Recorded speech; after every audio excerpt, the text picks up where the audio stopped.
दोस्तों, आज मैं इस अनपढ़ साइंस जर्नी और इसके जैसे लोगों को एक्सपोज़ करने वाला हूँ। इसने और इसके जैसे लोग बिना रामायण को पढ़े लिखे हुए यह सिद्ध करने की कोशिश करते हैं कि माता सीता की शादी 6 साल में व श्री राम जी की शादी 13 साल की उम्र में हुई थी। इसके लिए ये सभी अरण्य खंड के 2 श्लोकों का रेफरेंस देते हैं। उन्हीं 2 श्लोकों से कैलकुलेशन करके ये सभी माता सीता व श्री राम जी की उम्र को प्रूफ करने की कोशिश भी करते हैं। अगर मैं बात करूं इस अनपढ़ गधे की, इसने रामायण को बिना पढ़े ही कुछ लिब्रांडो गैंग की किताब से पढ़कर वह सभी बातें अपने वीडियो में उगली हैं। उन सभी लिब्रांडो गैंग को ये नहीं पता होता है कि ये जो कैलकुलेशन के बेस पे जो ये एज बता रही हैं, वो बाकी श्लोकों से कॉन्ट्राडिक्शन करता है। या तो ये लोग जानबूझकर ऐसे श्लोकों को छुपा देते हैं ताकि इनका जो प्रोपेगेंडा है उस पर कोई क्वेश्चन ना कर सके। आज मैं इसी के ऊपर बात करने वाला हूँ और उन सभी श्लोकों को इस वीडियो में भी ऐड करूँगा जो इन तीनों श्लोकों से कॉन्ट्राडिक्शन रखते हैं। एक और बात, ये अपनी सभी वीडियो में हरामखोर, धूर्त, कपटी जैसे शब्दों का यूज़ करता है क्योंकि ये जानता है कि वह खुद भी हरामी, हरामखोर, धूर्त, कपटी, प्रोपेगेंडा फैलाने वाला आदमी है। तो चलिए स्टार्ट करते हैं इस हरामखोर वाली जानकारी की फैक्ट चेक जो इसे लिब्रांडो लोगों की चाटने से प्राप्त हुई है। आज के समय में यह कोई नहीं बता सकता है कि वाल्मीकि जी ने उस टाइम क्या रचना की थी। उन दिनों लेखन नहीं होता था। लेखन नहीं होता मेरा मतलब है उस समय लिखने की प्रक्रिया नहीं थी। उस समय केवल मौखिक प्रसारण से ही पढ़ाई हुआ करती थी। तो वाल्मीकि जी ने रामायण को अपने शिष्यों को मौखिक रूप से ज्ञान दिया। उसके बाद उनके शिष्यों ने रामायण को फैलाया। बाद में संगीतकारों ने अपने स्वयं के अलंकार जोड़े और सभी जगह रामायण का प्रचार किया। जब इंसानों ने लिखना शुरू किया तब वाल्मीकि जी के रामायण को लिखा गया जो हमें आज मनुस्क्रिप्ट के रूप में मिलती है। गौतम बुद्धा के उपदेश भी स्वयं गौतम बुद्धा ने नहीं लिखे, उनके उपदेश को भी उनके शिष्यों ने लिखा है। अब क्वेश्चन उठता है कि शादी के समय माता सीता की उम्र 6 और भगवान श्री राम की उम्र 13 वर्ष कहाँ से आए। आज के रामायण के संस्करण में 3 श्लोकों की वजह से माता सीता की उम्र को कैलकुलेशन निकाल कर 6 साल बताया जाता है।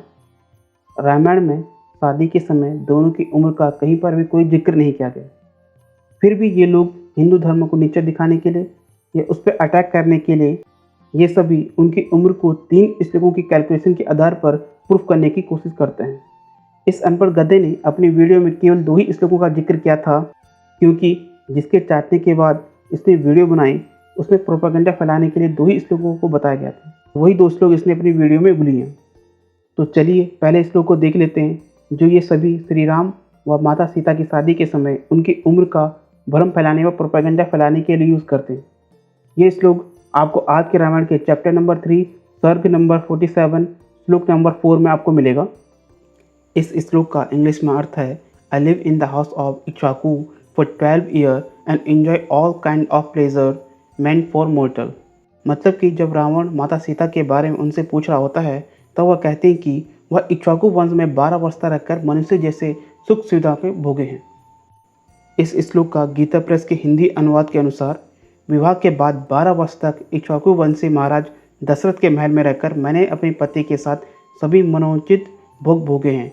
मैं वहाँ सदा मनोवांछित सुख सुविधाओं से संपन्न रही हूँ। आपने यहाँ पर एक बात नोटिस की होगी कि यहाँ पर महाराज दशरथ का नाम भी लिया गया है जबकि इस श्लोकों में इनका नाम नहीं है। अगर इस श्लोकों में 10 का मतलब दशरथ है तो फिर द्वादश समा का अनुवाद 10 और 2 वर्ष यानी कि 12 वर्ष कैसे हुआ। इसके अनुसार इसका मतलब यह हिंदी अनुवाद यह बनता है कि वह 2 वर्ष तक दशरथ के महल में रही। अगर 10 का मतलब दशरथ है तो यदि 10 का मतलब 10 है तो फिर कहाँ पर इस श्लोक में महाराज दशरथ का नाम लिया गया है जो गीता प्रेस के द्वारा हिंदी में अनुवाद लिखा गया है। चलिए आगे दूसरे श्लोक की तरफ बढ़ते हैं। 3:47-10 ये कहता है, my husband who was very bold was 25 years and I had completed 18 years since my birth. इसका गीता प्रेस के हिंदी अनुवाद के अनुसार, उस समय मेरे महातेजस्वी पति की अवस्था 25 साल के ऊपर थी और मेरी जन्म काल से लेकर के वनगमन काल तक मेरी अवस्था वर्ष गणना के अनुसार 18 साल की थी। तीसरा श्लोक है जो चैप्टर नंबर 5 सर्ग 33 श्लोक 17। यह श्लोक आपको रामायण के सुंदरकांड में मिलेगा। जब हनुमान जी उनको लंका में मिलते हैं तो माता सीता उनको यही बात बताती है कि वो 12 साल तक राम के साथ अयोध्या में रही हैं। यही वो 3 श्लोक हैं जिसके बेस पर ये सभी लोग माता सीता की एज को 6 साल घोषित करते हैं। तो इन सभी श्लोकों के अनुसार यह सभी माता सीता और श्री राम जी की उम्र को कैलकुलेशन करके भगवान राम की उम्र 25 - 18 = 13 साल और माता सीता की उम्र 18 - 12 = 6 यानी 6 साल प्रूफ करते हैं। तो चलिए बात करते हैं उन श्लोकों की जो इस कैलकुलेशन के हिसाब से उनकी उम्र से कॉन्ट्रडिक्शन रखते हैं। पहला श्लोक है जो हमें आज के रामायण में चैप्टर नंबर 2 सर्ग 20 श्लोक 45 से प्राप्त होता है। ओ Ram, I have been waited for 17 year after your second birth of thread ceremony with the hope that my trouble will disappear at one time और द अदर।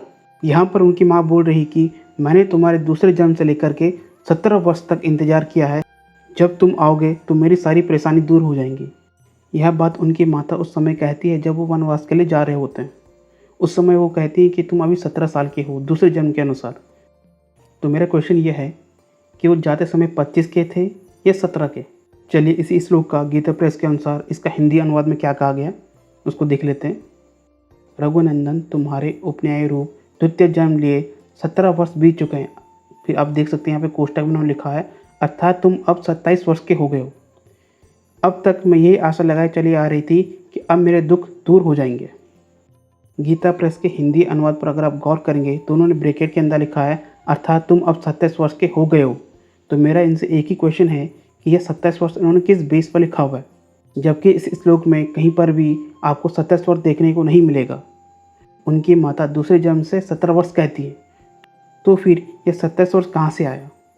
यहाँ पर भी इन्होंने कैलकुलेशन के बेस पर 27 वर्ष लिख दिया है। एक श्लोक में राजा दशरथ ने श्री राम जी की उम्र 15 वर्ष पूर्ण व 16 वर्ष से कम बताई थी, जो हम इस श्लोक के बाद देखेंगे। उन्होंने उसको बेस मानकर 12 + 15 = 27 यानी कि 27 वर्ष कैलकुलेशन के बेस पर ही लिख दिया यहाँ पर।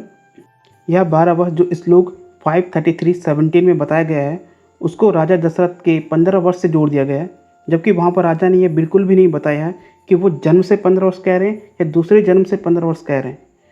फिर भी इन्होंने ऐड करके यहाँ पर 27 वर्ष कर दिया है, जबकि माता सीता ने एक श्लोक में बोला है कि वह वनवास के समय 25 के थे। अब देख लेते हैं वह श्लोक जिसमें राजा दशरथ श्री राम जी की उम्र को 15 वर्ष बता रहे हैं। यह श्लोक आपको चैप्टर नंबर 1 सर्ग 20 श्लोक 2 में देखने को मिलेगा। जब राजा दशरथ ऋषि विश्वामित्र को श्री राम के बारे में बता रहे होते हैं तो वो कहते हैं मेरा बेटा 16 साल का भी नहीं हुआ, यानी कि वो 15 और 16 के बीच थे। यह बात श्री राम जी की शादी से 1 या 2 साल पहले की होती है, जब विश्वामित्र राम जी को लेने आए हुए थे। उस समय उनकी उम्र 15 वर्ष पूरी हो चुकी थी और 16 वर्ष में उनको या तो कुछ दिन या तो कुछ महीने के हुए थे, यानी कि वो 16 वर्ष के पूरे नहीं हुए थे, उनको कुछ दिन या महीने शेष थे। तो मेरा प्रश्न ये है, तो क्या भगवान श्री राम शादी के समय 13 वर्ष के थे, जैसे कि साराम खोन ने अपने वीडियो में केवल कैलकुलेशन के अनुमान से इस बात का दावा किया? अगर वो शादी के समय 13 वर्ष के थे तो क्या राजा दशरथ यहाँ पर झूठ बोल रहे हैं? रामायण हमको एक क्रिटिकल एडिशन में भी हमें प्राप्त होती है। अगर आपको डिटेल्स में क्रिटिकल एडिशन के बारे में जानना है तो आप प्रोफेसर विजय पांड्या, जिनको राष्ट्रपति पुरस्कार से भी सम्मानित किया गया है, उनकी वीडियो देख सकते हैं। मैं कमेंट बॉक्स में इसे लिंक दे दूँगा। एक क्रिटिकल एडिशन का निर्माण करने का मतलब ये होता है कि वाल्मीकि रामायण की बड़ी संख्या में जो पांडुलिपि हमें मिली थी उनको छानना। लगभग 2000 पांडुलिपियाँ थी, एक दक्षिणी खंड, एक उत्तरी, बाद में एक उत्तर पश्चिमी, एक उत्तरी पूर्वी में उपविभाजित थी। पेंगुइन द्वारा प्रकाशित अनुवाद बड़ोदरा क्रिटिकल संस्करण पर आधारित है। कुछ रामायण की कहानी और घटनाएं जिन्हें हम आज के रामायण में पढ़ते हैं इस संस्करण में मौजूद नहीं है। तो इस बड़ोदरा संस्करण से हमें पता चलता है कि माता सीता अपनी शादी के बाद श्री राम के घर में सिर्फ 1 साल तक रही। यह 1 वर्ष आपको क्रिटिकल एडिशन के अरण्य खंड के सर्ग 45 के श्लोक 4 में लिखा हुआ मिलेगा। क्रिटिकल एडिशन के अरण्य खंड के लिए 42 पांडुलिपियाँ एकत्रित की थी, जिनमें से उन्होंने केवल 29 का ही उपयोग किया था। उत्तर संस्करण की 14 पांडुलिपियाँ थी, दक्षिण की 15। मैं एक और बात करना चाहता हूँ, जो ये 12 वर्ष है वो हमें दक्षिण और लाहौर संस्करण से प्राप्त हुआ है, जबकि इसके अगेंस्ट जो हमारे पीवी वर्तक हैं इन्होंने रामायण के ऊपर रिसर्च की थी, वो कहते हैं कि एक ट्रांसलिट्रेशन एरर है। इन्होंने कहा मासा शब्द को गलत तरीके से समा के रूप में लिखा गया है। मासा का अर्थ होता है महीना, जबकि समा का अर्थ होता है वर्ष। इस तरह 12 महीने 12 साल में बदल गए। उत्तर संस्करण में, बंगाल और कलकत्ता संस्करण में 1 वर्ष कहा गया। जब ये क्रिटिकल एडिशन बनाई जा रही थी तो हर एक बुद्धिजीवी को एक अलग खंड का अध्ययन करने के लिए दे दिया गया। जब क्रिटिकल एडिशन बनाया जा रहा था तो अलग अलग खंडों के लिए अलग अलग संपादक या बुद्धिजीव पांडुलिपियों को छाड़ने का काम दिया गया था। क्रिटिकल एडिशन के अरांडे खंड के संपादक पीसी दीवान जी ने माता सीता की अयोध्या में रहने के संदर्भ में 1 साल रखने का फैसला किया और कहते हैं कि यह बहुत अच्छी तरह से संदर्भ के अनुकूल है। लेकिन क्रिटिकल एडिशन में सुंदरकांड के संपादक जी.सी. झाला लिखते हैं, जब माता सीता हनुमान जी से मिलती हैं तो बताती हैं उन्होंने राघव के निवास में 12 साल बिताए। ये आपको क्रिटिकल एडिशन के 533, 17 या 18 श्लोक में मिलेगा। तो ये जो क्रिटिकल एडिशन जो अरांडे खंड है ये उससे मैच नहीं करता। जब यह बात उठाई गई तो जो जनरल एडिटर भट्ट थे उन्होंने 1 साल के साथ जाने का फैसला किया, क्योंकि उनको यह लगा कि 1 साल मोस्ट लॉजिकल लग रहा है। एक और स्रोत मैं आपको देता हूँ जिससे ये साबित होता है कि वो 6 साल की नहीं थी। राजा जनक बालखंड में राम के सामने विश्वामित्र से कहते हैं, मेरी पुत्री बड़ी हो गई है, तो क्या कोई 6 साल के बच्चे के लिए बड़ी हो गई है का वर्ड यूज़ करेगा? इसके अलावा जनक बताते हैं कि आर्यभद्र में राजाओं ने सीता को जीतने के लिए धनुष उठाकर अपनी किस्मत आजमाई। तो क्या यह माना जाए कि सभी राजा एक 6 साल की लड़की के लिए लड़ रहे थे? एक श्लोक है चैप्टर नंबर 2 सर्ग 118 या 34वां श्लोक। जब माता सीता अनसुईया को अपने बारे में बताती है तो वो कहती है, जब मैं विवाह योग्य उम्र में पहुंची तो मेरे पिता बहुत चिंतित थे। इसमें आपको एक शब्द मिलेगा पति सुलभम, जिसका अर्थ होता है पति के साथ मिलने के लिए उपयुक्त उम्र। एक 6 साल के बच्चे के लिए कभी भी इस्तेमाल नहीं किया जा सकता। तो आप खुद ही सोचिए कि क्या एक 6 साल के बच्चे को इतनी समझ होगी कि वो समझ सके कि उसके पिता उसकी शादी के लिए बहुत चिंता कर रहा है। इसी चैप्टर व सर्ग के श्लोक नंबर 44 को देखो। सीता जी कहती हैं कि जब सभी राजा धनुष उठाने में विफल रहे तो राम बहुत लंबे समय के बाद मिथिला आए। इससे ये पता चलता है कि वह 6 वर्ष के नहीं थे, क्योंकि वे जो भी वहाँ हो रहा था उसको समझ रहे थे, जो कि एक 6 वर्ष की लड़की के समझ से भी ऊपर है। दूसरी चीज़, बालखंड में सीता जी कहती हैं कि उन्होंने राम को अपने दिल में एक स्थायी स्थान दिया है। तर्कीय रूप से इंगित करता है कि उस समय माता सीता 6 वर्ष की नहीं हो सकती। एक और श्लोक है 150:18 जो उनके बाल विवाह को नकारता है। जब भगवान राम और लक्ष्मण जी राजा जनक से मिलते हैं, उनके लिए समुपस्थित यौनो शब्द का प्रयोग किया, जिसका अर्थ है कि वो दोनों अपनी यौवस्था में पहुंच चुके थे। यौवस्था का मतलब वेदों में 25 साल होता है। इसका भी मेरे पास सबूत है। आप आयुर्वेद के सूत्र स्थान 35वां 10 में देख सकते हैं।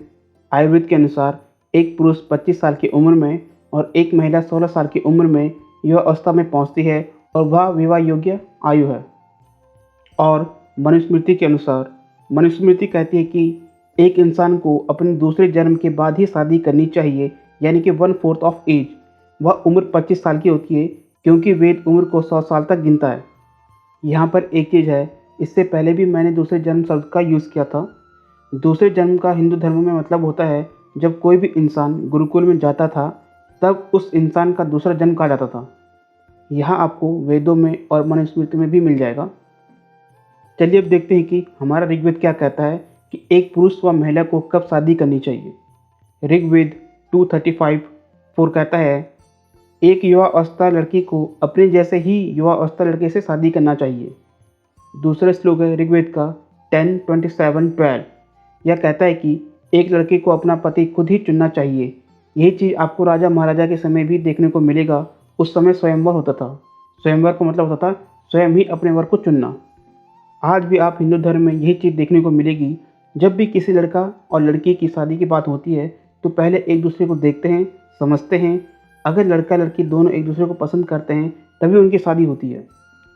यह साक्ष्य यह साबित करने के लिए पर्याप्त है कि हिंदू धर्म में कोई भी बाल विवाह नहीं था और माता सीता 16 वर्ष से अधिक की थी जब उनका विवाह हुआ था। अब काफ़ी लोग बोल रहे होंगे कि क्या श्री राम के समय वेदों का पालन किया जाता था? तो हाँ, उस टाइम भी पालन किया जाता था। इसका भी मेरे पास प्रूफ है। श्री राम स्वयं कहते हैं कि जब वे हनुमान जी से मिले तो वे कहते हैं कि हनुमान निश्चित रूप से ही ऋग्वेद, यजुर्वेद और सामवेद को जानते हैं। यह आपको चैप्टर नंबर 4 सर्ग 3 श्लोक नंबर 28 में मिलेगा। इन सभी बातों को देखकर यह पता चलता है कि श्री राम जी की एज 13 से ज़्यादा थी और माता सीता की एज 6 से ज़्यादा थी। अब बात करते हैं मनुस्मृति में विवाह योग्य उम्र। मनुस्मृति से इसने एक श्लोक लिया था जिसमें इस गधे ने यह दावा किया था कि 30 वर्ष का पुरुष अपने चित्त के अनुकूल 12 वर्ष के कन्या से अथवा 24 वर्ष का युवक 8 वर्ष की कन्या से विवाह करे। यदि धर्म की हानि की आशंका हो, धर्म को खतरा हो, तो इसे शीघ्र भी कर सकते हैं। पहले मैं आपको ये बता दूं, जो ये श्लोक है वो मूल मनुस्मृति से नहीं है, ये बाद में जोड़ा गया है। चैप्टर 9 में श्लोक 92 से लेकर के 95 तक जो 4 श्लोक हैं, बड़ी चालाकी से इसको मनुस्मृति में घुसा दिया है, जो मूल मनुस्मृति में नहीं थे। यही चारों श्लोक लिब्रांडो हर बार यूज़ करते हैं हिंदुओं को टारगेट करने के लिए। दूसरा, मनुस्मृति में केवल एक ही ऐसा श्लोक दिया गया है जो यह कहता है कि आप 8 साल की लड़की से विवाह कर सकते हैं, जबकि मनुस्मृति के 5 श्लोक इसके विपरीत कहते हैं।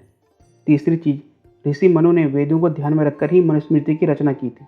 और अभी अभी मैंने आपको बताया कि ऋग्वेद में कहा गया है कि एक युवा लड़की एक युवा लड़के से विवाह कर सकती है 235:4 में, और वेद कहता है कि एक युवा लड़की अपनी मनपसंद लड़के से विवाह करना चाहिए 10:27:12 में। और मैंने अभी अभी आपको ये भी बताया है कि धर्मशास्त्रों के अनुसार युवा अवस्था की उम्र कितनी होती है। अब मैं मनुस्मृति से भी आपको विवाह योग्य उम्र की आज सबूत दूंगा, जो इन लिब्रानो के तथ्यों के विपरीत जाता है। मनुस्मृति को ऋषि मनु ने लिखा था, तो एक ही आदमी 2 अलग अलग चीज़ों को फॉलो करने के लिए कैसे बोल सकता है?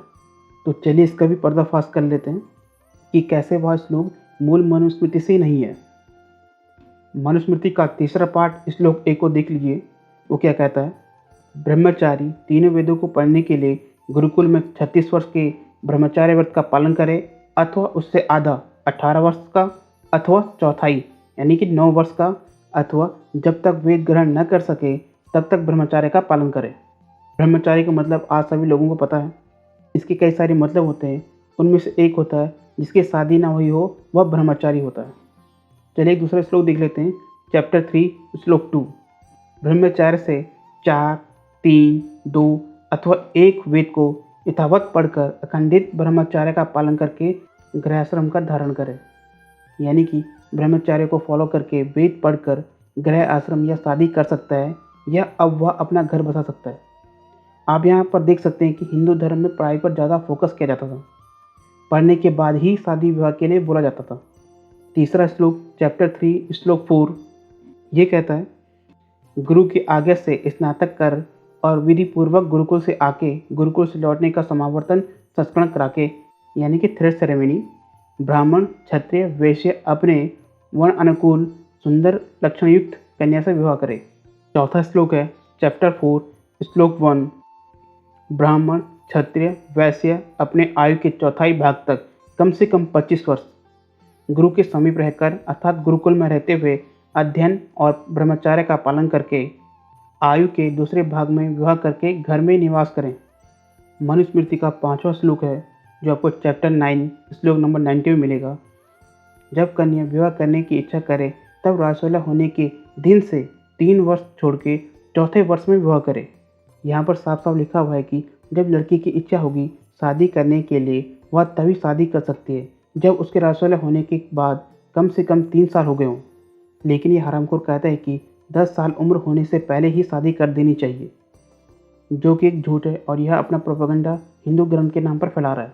अपनी वीडियो में कुछ पेज दिखाकर नगनिका का मतलब विवाह योग्य उम्र या शादी योग्य उम्र का, लेकिन अगर आप पेजों को ध्यान से देखेंगे तो आपको उसमें से ज़्यादातर पेज नगरिका किसे कहते हैं उसकी डेफिनेशन देखने को मिलेगी। आपको यह हिंदू धर्म में भी देखने को मिलेगा कि एक लड़की को नगरिका कब कहते हैं, रासोला या ऋतुमती कब कहते हैं, लेकिन मूल हिंदू ग्रंथ में आपको कहीं पर भी नगरिका का मतलब विवाह योग्य उम्र या शादी योग्य उम्र नहीं मिलेगा। आप सभी को यह भी पता होना चाहिए कि मनुस्मृति के अनुसार एक बच्चा उस समय गुरुकुल में कितने वर्ष में प्रवेश करता था और पढ़ाई पूरी करता था। आप एक बार इस श्लोक को पढ़ लीजिए। इस श्लोक का मतलब है कि बच्चे को 5 वर्ष तक लाड प्यार से बढ़ाना चाहिए, उसे डांटना मारना नहीं चाहिए, इन 5 वर्षों में उसका निरीक्षण करते रहना चाहिए। अब देख लेते हैं मनुस्मृति के चैप्टर नंबर 2 श्लोक नंबर 36। इस श्लोक का मतलब हुआ ब्राह्मण के गुण लक्षण जिस बच्चे में दिखाई देंगे ऐसे बच्चे को गर्भधारणा से यह प्रत्येक जन्म से 5वें वर्ष में, क्षत्रिय को 6वें वर्ष में, वैश्य को 8वें वर्ष में गुरुकुल में प्रवेश के लिए लिया जाता था। मनुस्मृति के चैप्टर नंबर 2 श्लोक नंबर 37 वो यह कहता है, गुरुकुल में प्रवेश के बाद बच्चे को परखा जाता था, उसके उपरांत ही उसका वर्ण निश्चित कर उपन्याय किया जाता था। ब्राह्मण के गुण लक्षण जिसमें प्रकट हुआ करते थे उसका उपनयन 8वें वर्ष में, क्षत्रिय को 11वें वर्ष में, वैश्य को 12वें वर्ष में उपनयन किया जाता था। उपनयन का मतलब हो गया कि उसे घर भेज दिया जाता था या उसको डिग्री दी जाती थी। मनुस्मृति के चैप्टर नंबर 2 श्लोक नंबर 38 ये कहता है, जो बच्चे इस आयु तक अपने को सिद्ध नहीं कर पाते थे उनकी भी आगे परीक्षा चलती रहती थी। परीक्षा के आधार पर ब्राह्मण का उपनयन 16 वर्ष में, क्षत्रिय का 22 वर्ष में, वैश्य को 24 वर्ष तक अवसर दिया जाता था। As calculation. जिस तरह इन सभी लोगों ने कैलकुलेशन के बेस पर माता सीता की एज 6 व श्री राम जी की एज को 13 प्रूव करने की कोशिश की है, उसी तरह मैं भी कैलकुलेशन के बेस पर अपनी बातों को प्रूव करूंगा। माता सीता के अनुसार श्री राम की एज वनवास जाते समय 25 की थी। माता सीता ने उनकी एज जो बताई थी वह उनके जन्म से लेकर के वनवास तक थी, क्योंकि वे अपनी एज को जन्म से बताती हैं। श्री राम की माता के अनुसार उनकी एज 17 थी जब वह वनवास के लिए निकले थे, दूसरे जन्म के अनुसार। तो इसका मतलब वे गुरुकुल में प्रवेश किए होंगे 25 - 17 = 8, यानी कि 8 साल की उम्र में वो गुरुकुल में प्रवेश किए होंगे, क्योंकि माता सीता उनकी एज को जन्म से लेकर के वनवास तक बताती हैं, यानी कि 25।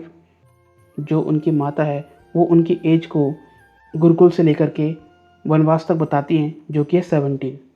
अगर हम इन दोनों को माइनस करके जो भी हमें एज प्राप्त होगी उसका मतलब वो गुरुकुल में उस समय प्रवेश किए होंगे, उस एज में प्रवेश किए होंगे, तो वो है 8 वर्ष।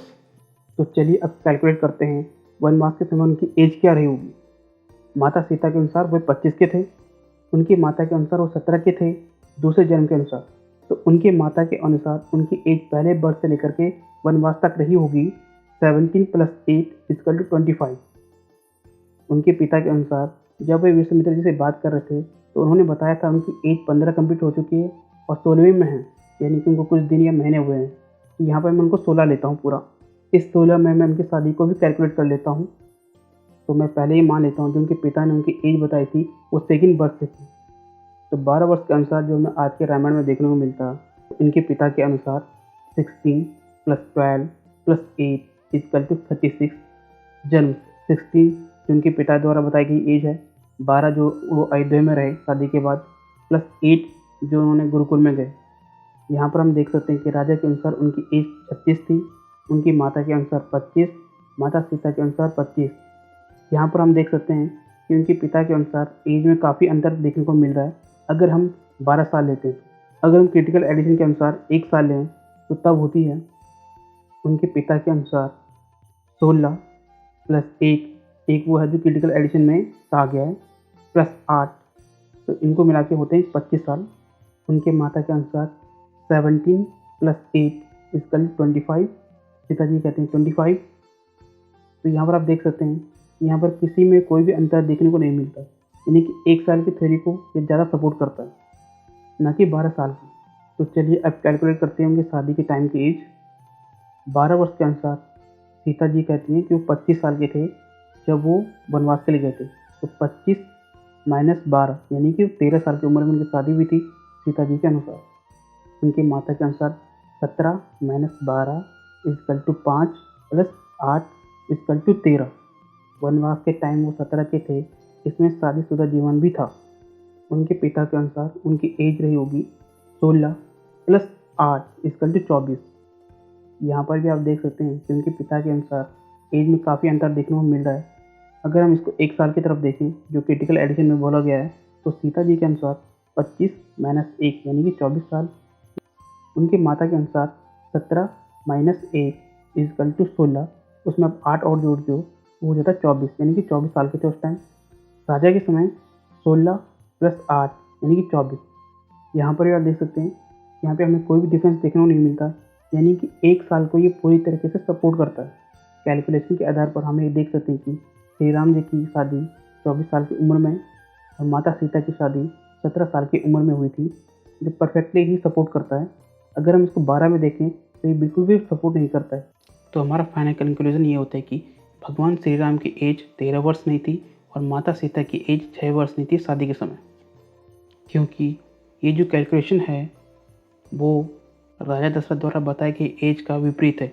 कि राजा दशरथ कहते हैं कि वो 15 साल के पूरे हो चुके हैं और 16 साल में हैं। यह उनकी शादी से 1 साल पहले की बात है। तो यहाँ पर जो इनके द्वारा कैलकुलेशन की गई है वो इसको सपोर्ट नहीं करती है। तो क्रिटिकल एडिशन के अनुसार शादी के समय भगवान श्री राम की एज 24 व माता सीता की एज 17 साल थी, जो उनके पिता और माता द्वारा बताई गई एज को मैच करता है। जबकि जो आज के रामायण में बताया गया है कि वो 12 साल तक अयोध्या में रहे, वो उसको मैच नहीं कर पा रहा है। जो उनके माता ने और पिता ने उनकी एज बताई थी, वो इसको मैच नहीं कर पा रही है। कैलकुलेशन के बेस पर वे अयोध्या में केवल 1 ही साल रहे। तो अब मैं मिलूँगा आपको एक नए वीडियो के साथ, जिसमें मैं इसकी एक नई वीडियो को एक्सपोज़ करूँगा। तब तक के लिए बाय।